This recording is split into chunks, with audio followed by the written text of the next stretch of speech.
প্রিয় দর্শক, আসসালামু আলাইকুম এবং অফুরন্ত শুভকামনা সবার জন্যে। আপনাদের একটু পেছনে ফিরিয়ে নিয়ে যাব। মেমোরি রিফ্রেশ করবার চেষ্টা করব। আপনাদের অনেকেরই মনে থাকবার কথা, ল্যাটিন আমেরিকান কান্ট্রি পানামার কথা। পানামার একজন স্বৈর শাসক ছিলেন ম্যানুয়েল নোরিয়েগা। ১৯৮৩ থেকে ৮৯ সন পর্যন্ত শক্ত হাতে পানামা শাসন করেছিলেন ম্যানুয়েল নোরিয়েগা।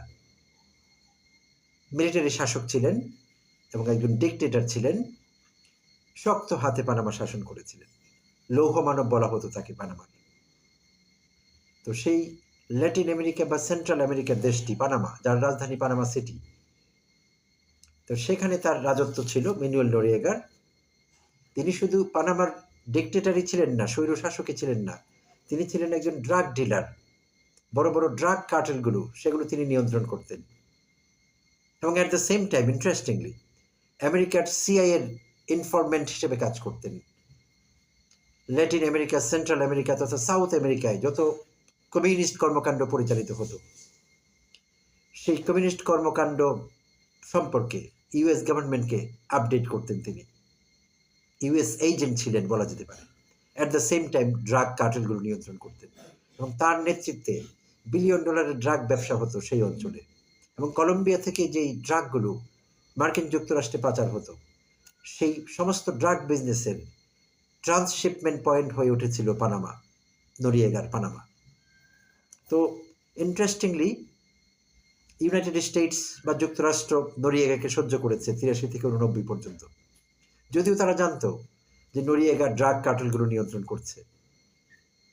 তারপরও আমেরিকা তাকে সহ্য করেছে। কেন করেছে? নিজের স্বার্থে। কারণ কমিউনিস্ট বিরোধী কর্মকাণ্ড চালাবার জন্যে আমেরিকার পক্ষে নোরিয়েগাকে খুব দরকার ছিল তাদের পানামায়। তো তাই আমেরিকা তার নিঃস্বার্থে নোরিয়েগার সমস্ত অন্যায়, অপরাধ, ড্রাগ বিজনেস, মানি লন্ডারিং সবকিছু আমেরিকা সহ্য করেছে। তো বিষয়টি যখন নিয়ন্ত্রণের বাইরে চলে যায়, তখন ১৯৮৯ সনের শেষের দিকে, ১৯৮৯ এর শেষের দিকে ডিসেম্বর মাসে সম্ভবত মার্কিন যুদ্ধ বিমান পানামা সিটিতে বমিং শুরু করে। আর তখন ৯০ এর ৩রা ফেব্রুয়ারি সম্ভবত ম্যানুয়েল নোরিয়েগা আত্মসমর্পণ করে ইউএস বাহিনীর কাছে। আর নোরিয়েগাকে হেলিকপ্টারে করে উড়িয়ে নেওয়া হয় যুক্তরাষ্ট্রে। যুক্তরাষ্ট্রের জেলে তার জায়গা হয় এবং এক পর্যায়ে ১৯৯২ সনে যুক্তরাষ্ট্রের একটি আদালত নোরিয়েগার বিরুদ্ধে ড্রাগ ট্রাফিকিং, মানি লন্ডারিং, র্যাকেটিয়ারিং এরকম সমস্ত অভিযোগগুলো তার বিরুদ্ধে আনে এবং তাকে শাস্তি দেওয়া হয়, জেল দেওয়া হয় অনেক বছরের। এবং পরবর্তীতে সেই জেল টাইম তাকে খাটতেও হয় এবং তাকে একটা পর্যায়ে ফ্রান্সেও পাঠানো হয়েছিল, কারণ মানি লন্ডারিংয়ের আইনে ফ্রান্সের আদালতে অভিযুক্ত হয়েছিলেন নোরিয়েগা। তো ফ্রান্সে কিছুদিন এবং বাকি সময়টা তার নিজ দেশ পানামা সিটিতে কারাগারে থাকা অবস্থায় ম্যানুয়েল নোরিয়েগা নৃশংস মৃত্যু হয়। দুঃখিত, সাধারণ মৃত্যু হয় কারাগারে থাকা অবস্থায়। কারাগারে পচে নোরিয়েগার মৃত্যু হয় সেখানে। তো নোরিয়েগা নিয়ে এত কথা কেন? তো থাম্বনেল থেকে ইতিমধ্যে আপনারা আঁচ করেছেন আমি নোরিয়েগার বিষয়টি কিসের সঙ্গে বা কার সঙ্গে রিলেট করতে চাচ্ছি। আমাদের আফা খ্যাত, পতিত এবং পালিয়ে যাওয়া স্বৈরাচারী শেখ হাসিনার কথা বলছি। শেখ হাসিনার সঙ্গে নোরিয়েগার দারুণ একটি মিল পাওয়া যায়। কিভাবে বলছি? গত ১২ ফেব্রুয়ারি দৈনিক যুগান্তরের একটি হেডলাইন, যা আমি ধারণা করছি অন্য কোনো পত্রিকা কভার করতে পারেনি, যুগান্তর এক্সক্লুসিভ আমরা বলতে পারি এটি। হাসিনার সম্মতিতে পরিকল্পিত মাদক সন্ত্রাস। ভয়ঙ্কর হেডলাইন নিশ্চয়ই। আমাদের সবারই জানা হাসিনা কি কি করেছে। হাসিনার অপরাধের সেই ফিরিস্তি অনেক লম্বা। গুণ, খুন, গুপ্ত হত্যা, রাষ্ট্রবিরোধী ষড়যন্ত্র, কি না করেছে হাসিনা। তো এই সব কিছুকে ছাপিয়ে যায় এই অভিযোগটি, মাদক সন্ত্রাসের সঙ্গে হাসিনার ডিরেক্ট ইনভলভমেন্ট বা সরাসরি জড়িয়ে পড়ার বিষয়টি। তো কিভাবে হয়েছিল সেটি দেখা যাক। তো কক্সবাজারে কাজ করা সরকারের একটি শীর্ষ গোয়েন্দা সংস্থার একজন শীর্ষ কর্মকর্তা বলেছেন যে সেই গোয়েন্দা সংস্থার পক্ষ থেকে, পুলিশের সিআইডির পক্ষ থেকে হাসিনাকে রিপোর্ট দেওয়া হয়েছিল অনেকবার কক্সবাজারের মাদক ব্যবসা সম্পর্কে। এবং সেই মাদক ব্যবসার নিয়ন্ত্রক মুকুটহীন সম্রাট আব্দুর রহমান বদির ব্যাপারে হাসিনাকে ইনফর্ম করা হয়েছিল, সরাসরি হাসিনার কাছে রিপোর্ট দেওয়া হয়েছিল যে বদি কক্সবাজারে সমস্ত ড্রাগ আনাচ্ছে, সেখান থেকে সারা বাংলাদেশে সাপ্লাই হচ্ছে, এবং এই মাদকের কারণে সরকারের বদনাম হচ্ছে, যুব সমাজ ধ্বংস হচ্ছে। এই সব কিছুর ভয়াবহতা তুলে ধরে গোয়েন্দা সংস্থাগুলোর পক্ষ থেকে হাসিনাকে রিপোর্ট দেওয়া হয়েছিল। মাঠ পর্যায়ের কর্মকর্তারাও গোয়েন্দা সংস্থার এটি কনফার্ম করেছেন, এবং তারা বলেছেন যে হ্যাঁ, প্রধানমন্ত্রী জানতেন, প্রধানমন্ত্রীর কাছে রিপোর্ট গিয়েছে, কিন্তু তিনি কখনো গা করেননি। তাতে করে বোঝা যাচ্ছিল হাসিনার বা তৎকালীন প্রধানমন্ত্রীর নীরব সম্মতি ছিল এই ড্রাগ বিজনেসে।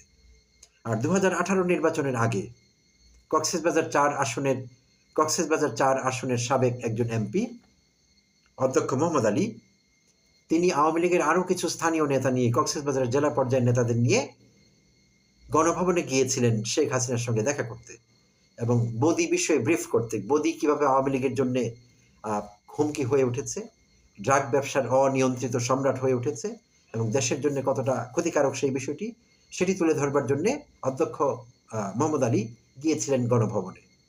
তো সেখানে এই সব কিছু হাসিনাকে বলার পর হাসিনার ধমক খান তিনি এবং আওয়ামী লীগের অন্যান্য নেতারা। এবং হাসিনা বলেছিলেন, আপনাদের আমলেও তো কম বেশি ড্রাগ ব্যবসা হয়েছে, বদিকে নিয়ে এত কথা কেন?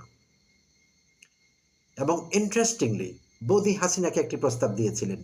বদি বলেছিলেন, আফা, এই ড্রাগ ব্যবসা আপনি বন্ধ করতে পারবেন না, বাংলাদেশে ড্রাগ ব্যবসা বন্ধ হবে না।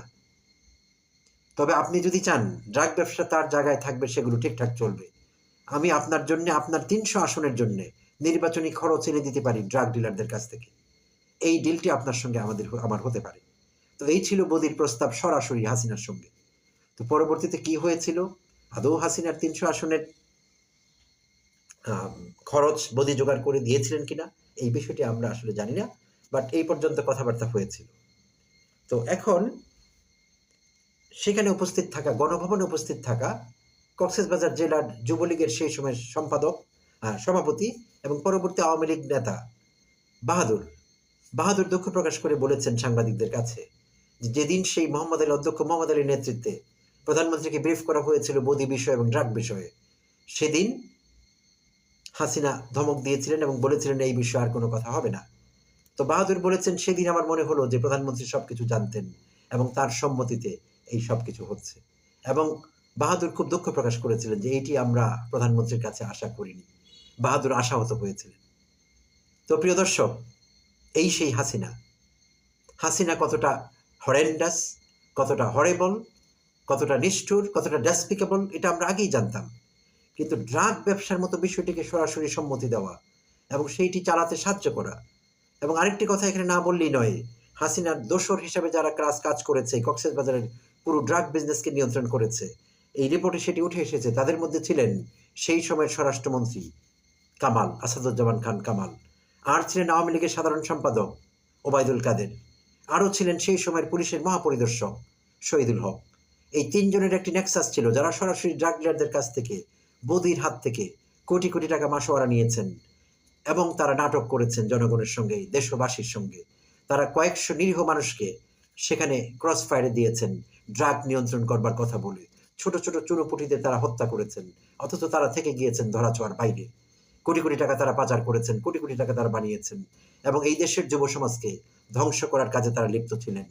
আরেকটি রোমহর্ষক কথা না বললেই নয়, ভিডিও শেষ করবার আগে, রিপোর্টে বলা হয়েছে ভারতের একটি গোয়েন্দা সংস্থার সহযোগিতায় এই সমস্ত ড্রাগ ডিলিং চলেছে সেখানে, আর এর উদ্দেশ্য ছিল ভারতের দিক থেকে বাংলাদেশের যুব সমাজকে ধ্বংস করা এবং বাংলাদেশের অর্থনীতিকে ভঙ্গ করা। তো এই ছিল হাসিনার সর্বশেষ পৈশাচিকতার একটি ফিরিস্তি। অন্য কোনো টপিক নিয়ে আবার কখনো হাজির হব। ধন্যবাদ সবাইকে, ভালো থাকবেন।